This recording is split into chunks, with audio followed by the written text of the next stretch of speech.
하나님의 말씀은 빌립보서 2장 1절에서 11절의 말씀입니다. 그러므로 그리스도 안에 무슨 권면이나 사랑이 무슨 위로나 성령이 무슨 교제나 긍휼이나 자비가 있거든 마음을 같이하여 같은 사랑을 가지고 뜻을 합하며 한 마음을 품어 아무 일이든지 다툼이나 허영으로 하지 말고 오직 겸손한 마음으로 각각 자기보다 남을 낮게 여기고 각각 자기를 돌아볼 뿐더러 또한 각각 다른 사람들의 일을 돌아보아 나의 기쁨을 충만케 하라.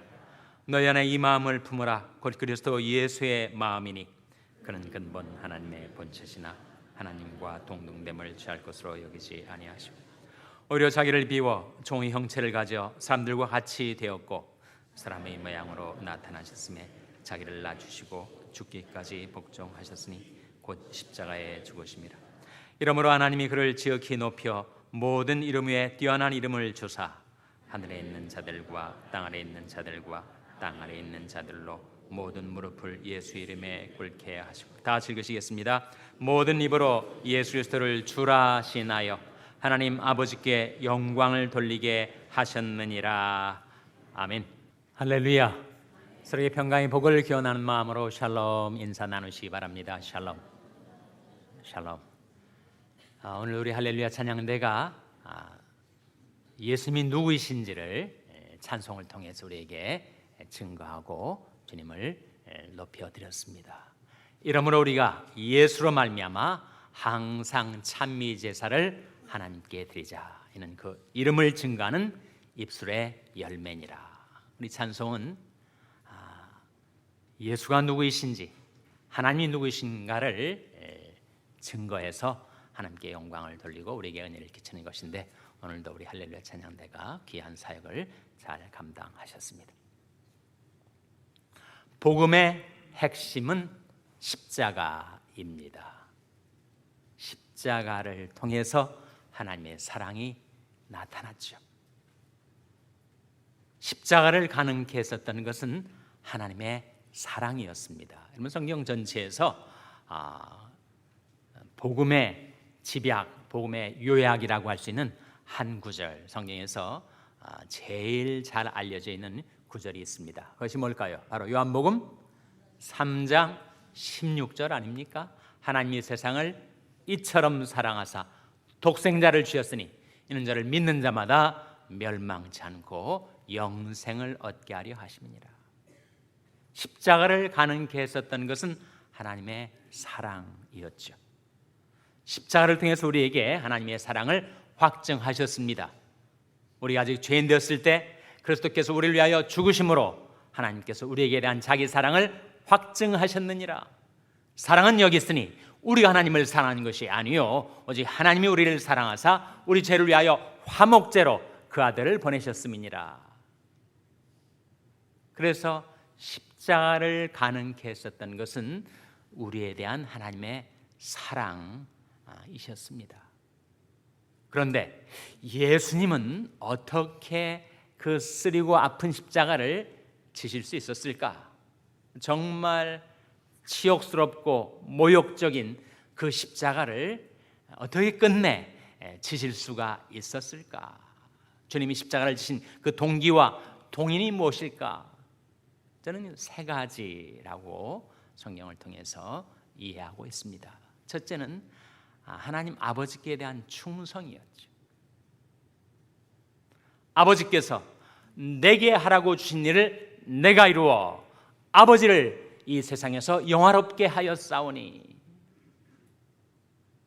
성자의 성부에 대한 충성. 우리 주 예수 그리스도께서 하나님 아버지께 목숨 다 바쳐 충성하셨기 때문에 십자가가 가능케 되었다는 거죠. 겟세마네 동산의 기도 가운데 내 뜻대로 마옵시고 아버지 뜻대로 이루어지이다. 그 아버지 뜻에 그 하나님 아버지께 충성하셨기 때문에 십자가가 가능하였다. 둘째는 우리에 대한 우리 주님의 사랑이죠. 그가 우리를 위하여 자기 목숨을 버리셨으니 우리가 이로써 사랑을 알고 우리에 대한 주님의 사랑, 사도 바울은 그렇게 간증하지 않았습니까? 내가 그리스도와 함께 십자가에 못 박혔나니 그런즉 이제는 내가 사는 것이 아니요 오직 내 안에 그리스도께서 사신 것이라. 이제 내가 육체 가운데 사는 것은 나를 사랑하사 나를 위하여 자기 몸을 버리신 하나님의 아들을 믿는 믿음 안에서 사는 것이라. 나를 사랑하사 나를 위하여 자기 몸을 버리신 예수. 그러니까 주님이 끝까지 십자가를 지을 수 있었던 것은 우리에 대한 주님의 사랑 때문이었죠. 셋째는 주님의 마음, 겸손한 마음 때문이었습니다. 오늘 본 말씀 빌립보서 2장 5절에 나오는 말씀이죠. 같이 읽겠습니다. 빌립보서 2장 5절 말씀 같이 읽겠습니다. 시작. 너희 안에 이 마음을 품으라. 곧 그리스도 예수의 마음이니. 너희 안에 이 마음을 품으라. 곧 그리스도 예수의 마음이니 했을 때 예수의 마음은 어떤 마음이라고요? 겸손한 마음이죠. 주님이 겸손히 십자가를 가능케 했었습니다. 겸손이 무엇인가? 겸손은 자기를 아는 것, 자기를 비우는 것, 자기를 낮추는 것. 오늘 본 말씀이 6절에서 8절 말씀 한번 같이 읽겠습니다. 빌립보서 2장 6절에서 8절 말씀 같이 읽겠습니다. 시작. 그는 근본 하나님의 본체시나 하나님과 동등됨을 취할 것으로 여기지 아니하시고 오히려 자기를 비워 종의 형체를 가져 사람들과 같이 되었고 사람의 모양으로 나타나셨음에 자기를 낮추시고 죽기까지 복종하셨으니 그 십자가의 죽으심이라. 주님이 겸손이 어떻게 나타났는가? 7절에 자기를 비워, 8절에 자기를 낮추시고. 이 겸손이 바로 자기를 비우는 것, 자기를 낮추는 것임을 주님이 몸소 시연해 보이신 것이죠. 여러분, 겸손은 자기 실상을 아는 것입니다. 저는 이따금씩 제 마음이 교만해지려 할 때 내가 누구인가를 돌아보면서 제 마음을 다잡으려고 노력을 합니다. 네가 피조물인 것과 죄인 것을 잊지 말라 스스로에게 상기시키려 하고 있습니다. 우리가 아무리 건강한 사람도 뭔가 더 세고 날카로운 것에 부딪히면 피가 나죠. 외적으로 몸에서 상처로 피가 나기도 하지만 내적으로 뇌출혈이 있기도 합니다. 피를 볼 때 나는 mortality, 사망성을 지니고 사는 피조물이구나. 그러면 왜 하나님의 자녀들이 이 세상에 살면서 건강으로 어려움을 겪고 질병으로 고통을 당할까요? 하나님께서 왜 그것을 허용하실까요? 그것은 우리 자신을 알도록, 내가 아무리 잘나도 한낱 피조물임을 기억하도록, 먹지 않으면 살아 움직일 수가 없고 질병에 걸리면 피를 흘릴 수밖에 없는 사망 가능성, 사망성을 지니고 사는 존재인 것을 깨닫도록 하기 위해서 너희는 인생을 의지하지 말라. 그의 호흡은 코에 있나니 쇠칠 가치가 어디 있느냐. 이사야 선지자가 그렇게 외치지 않았습니까? 너희는 인생을 의지하지 말라. 그 인생 속에 다른 사람 말고 너 자신도 포함시켜서 너는 너 자신을 의지하지 말라. 네 호흡이 코에 있지 아니하냐. 호흡이 끊어지면 흙으로 돌아갈 수밖에 없는 한낱 피조물인 자신을 잊지 말라. 그리고 우리가 직장에서나 가정에서나 개인적인 생활 속에서 이런저런 실수를 하고 잘못을 저지르고 실패를 한단 말이죠. 왜 그것을 허용하실까? 내가 할 수 없는 죄인인 것을 깨닫도록 하시기 위한 하나님의 섭리가 거기 있는 거죠. 아주 사소한 일에, 디테일에 내가 실수한 것인데 이게 그런 큰 결과를, 파장을 불러일으킬 수 있단 말인가 싶을 정도의 그런 실수와 잘못 통해서 정말 나는 하나님이 붙들어주지 않으면 할 수 없는 죄인이구나. 자기 자신을 아는 것, 그것이 겸손의 출발입니다. 자기의 위치, 자기의 가치, 자기의 실상, 내가 누구인가를 알 때 우리는 겸손을 배우게 되는데, 나는 피조물, 나는 죄인, 너 자신을 알라 라고 소크라테스는 갈파했지만, 성경도 우리에게 겸손은 말씀의 거울에 비춰진 자기의 실상을 아는 데서 시작된다는 것을 깨우쳐 줍니다. 겸손은 자기를 아는 것, 자기를 비우는 것, 비운다는 것은 자기의 특전과 특권을 포기하는 것을 뜻하죠. 그리고 자기를 낮추는 것, 그것이 바로 겸손이라는 것을 주님이 몸소 우리에게 보여주셨습니다. 겸손의 결과는 뭐죠? 겸손의 결과는 하나님이 그를 높여주신다 하는 말씀이죠. 9절부터 11절 같이 읽겠습니다. 9절부터 11절까지 말씀 같이 읽겠습니다. 시작. 이러므로 하나님이 그를 지극히 높여 모든 이름 위에 뛰어난 이름을 주사 하늘에 있는 자들과 땅에 있는 자들과 땅 아래에 있는 자들로 모든 무릎을 예수 이름에 꿇게 하시고 모든 입으로 예수 그리스도를 주라 하시나요 하나님 아버지께 영광을 돌리게 하셨느니라.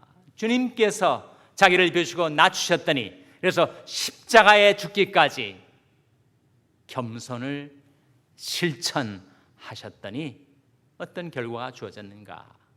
하나님이 그를 지극히 높이셔서 모든 이름 위에 뛰어난 이름을 주시고 하늘에 있는 자들과 땅에 있는 자들과 땅 안에 있는 자들로 모든 무릎을 예수 이름에 꿇게 하시고 모든 입으로 예수 그리스도를 주라 하시나요 하나님 아버지께 영광을 돌리게 하셨다. 겸손의 결과는, 하나님이 능하신 손 아래서 겸손한 자에게 주어지는 결과는 때가 되면 하나님이 그를 높이신다는 약속 아닙니까? 베드로전서 5장 말씀에 젊은 자들아 이와 같이 장로들에게 순복하고 다 겸손으로 자기 허리를 동이라. 하나님이 교만한 자를 대적하시되 겸손한 자에게는 뭘 주신다고요? 뭘 주신다고 했습니까? 겸손한 자에게는 은혜를 주시느니라. 그러므로 하나님이 능하신 손 아래서 겸손하라. 때가 되면 너희를 높이시리라. 한국에 정말 겸손하시고 인지하시고 사랑을 실천하셨던 인물 가운데 장기려 박사가 있습니다. 의사셨죠. 정말 많은 이들에게, 특별히 가난한 사람들에게 인수를 베푸셨던 크리스찬 닥터였습니다. 그 인물평을 함석헌 농이하면서 그 사람이 무슨 능력이 있어 그 일을 하나, 욕심이 없어서 그 일을 하는 거지, 그렇게 얘기를 했는데 정말 거기에 의미가 있습니다. 우리가 하나님 앞에 쓰임을 받는 길, 우리의 무슨 대단한 능력이 있어서가 아니라 우리가 겸손할 때, 욕심이 없을 때, 그건 명예욕이라는 것이 바로 교만 아닙니까? 사탄이 왜 원래 천사장 루시퍼였는데 타락하여 마귀가 되었는가? 하나님과 같이 되려고 하다가, 하나님과 자기 자리를 비기려 하다가 그렇게 추락한 거 아니었어요? 인류의 시조가 왜 타락을 하게 되었는가? 하나님과 같이 되려고 하다가, 먹음직도 하고 보암직도 하고 지혜롭게 할 만큼 탐스럽기도 한 그 명예욕, 그 교만 때문에 인간이 타락한 거 아니에요? 그래서 모든 악의 기원은 교만입니다. 모든 선의 기원은 겸손입니다. 오늘 본 말씀해 보시면 사도 바울이 빌립보 교인들에게 안타까이 권면을 하는 장면이 나오는데 3절 4절 말씀 한번 같이 읽겠습니다. 3절 4절 말씀 같이 읽겠습니다. 시작. 아무래든지 다툼이나 허용으로 하지 말고 오직 겸손한 마음으로 각각 자기보다 남을 낮게 여기고 각각 자기를 돌아볼 뿐더러 또한 각각 다른 사람들의 일을 돌아보아 나의 기쁨을 충만케 하라. 사도 바울이 빌립보 교인들에게 이렇게 권면을 하고 있는 거예요. 아무 일이든지 다툼이나 허영으로 하지 말고 오직 겸손한 마음으로 각각 자기보다 남을 낮게 여기고, 우리의 문제는 낮게를 시읒이 아니라 지읒으로 보기 때문에 문제가 아닙니까? 각각 자기를 돌아볼 뿐더러 또한 각각 다른 사람들의 일을 돌아봐 나의 기쁨을 충만케 하라. 상황이 어떤 상황이었냐면 빌립보 교회 지도자들 가운데 다툼이 있었어요. 특히 여성 지도자들 가운데 허영이 있었습니다. 빌립보서 4장에 가면 여성 지도자의 이름이 2명이 나옵니다. 한 사람은 유오디아, 또 다른 한 사람은 순두계. 저는 순두계를 볼 때마다 순두부가 생각이 나는데, 그 여성 지도자들이 서로 누가 더 낫느냐, 누가 더 뛰어난 인물인가 그 놓고 서로 다투고 허영으로 교회의 분란을 일으켰단 말이죠. 사도 바울이 빌립보 교회의 그 상황을 해결하려고 하는 가운데 바로 복음의 진리, 바로 예수 그리스도의 겸손 십자가를 증거하고 있는 것입니다. 여러분, 상황과 복음 긴밀한 관계에 있어서요. 여러분, 예수 그리스도께서 그렇게 십자가를 지기까지 낮아지신 결과로 하나님께서 예수 그리스도를 모든 이름 위에 높게 하셨다는 이 복음의 진리를 바울이 어떻게 깨달았을까요? 그러니까 사막에 들어가서 묵상하면서 그 사막의 영성, 그 깊은 묵상 가운데 그것을 깨달았을까요? 그렇지 않단 말이죠. 선교의 현장, 목회의 현장, 영혼들과의 씨름, 사람들과의 더불어 사는 삶 가운데 그렇구나, 우리 인간 안에는 이 다툼과 허영과 교만과 이 명예욕의 집착, 이것을 해결하는 길이 바로 예수 그리스도의 십자가밖에는 없는 것이구나. 복음의 진리란 바로 이 십자가와 부활 사건이구나. 그 복음의 진리를 바울이 깨달은 것은 바로 하나님의 교회 속에서 영혼들과 씨름하고 그 사람들을 돕고 섬기려 하는 가운데, 그 선교의 현장, 목회의 현장 속에서 그 복음의 진리를 깨달은 것이죠. 깨달은 진리를 또한 적용하고 있는 것입니다.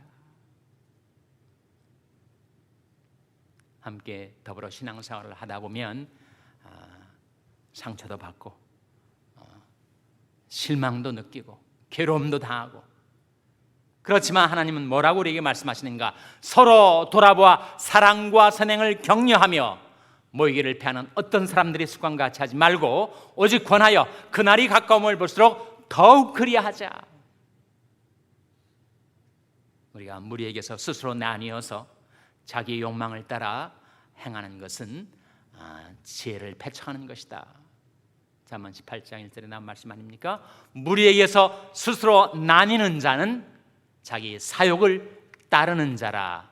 모든 참된 지혜를 배척하느니라.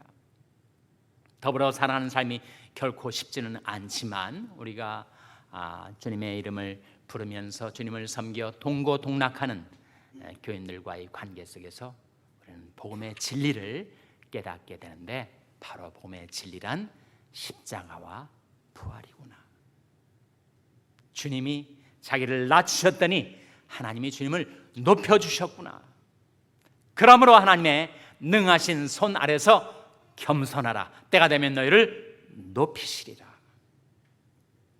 바울이 그 진리를 깨닫고 그 복음의 진리를 목회 현장 속에, 빌립보 교회의 상황 속에 적용했던 것입니다. 십자가를 가능케 한 것은 우리에 대한 하나님의 사랑, 우리 주 예수 그리스도 편에서는 십자가를 가능케 했었던 것은 아버지께 대한 충성, 우리에 대한 사랑, 그리고 주님의 겸손한 마음. 너희 안에 이 마음을 품으라. 곧 그리스도 예수의 마음이니. 그리스도의 마음, 주님의 마음, 겸손한 마음을 품고 늘 감사하며 기뻐하며 봉사하며 살아가시는 저 여러분 될 수 있기를 주님의 이름으로 축원합니다. 기도하시겠습니다. 하나님 아버지, 우리 주님의 겸손과 존귀, 주님의 낮추심과 높이심, 그 복음의 진리를 십자가와 부활로 깨닫게 주셨사오니 그 진리를 가슴속에 간직하고 그 진리를 따라 실천하며 살게 하여 주시옵소서. 아무 일에든지 다툼이나 허용으로 하지 말게 하시고 자기보다 남을 더 낮게 여기고 자기를 돌아보고 다른 사람들의 일을 도와줘서 아버지 하나님을 기쁘시게 섬기는 저희들 모두가 되게 하여 주시기를 바라옵고 예수님의 이름으로 기도하옵나이다. 아멘.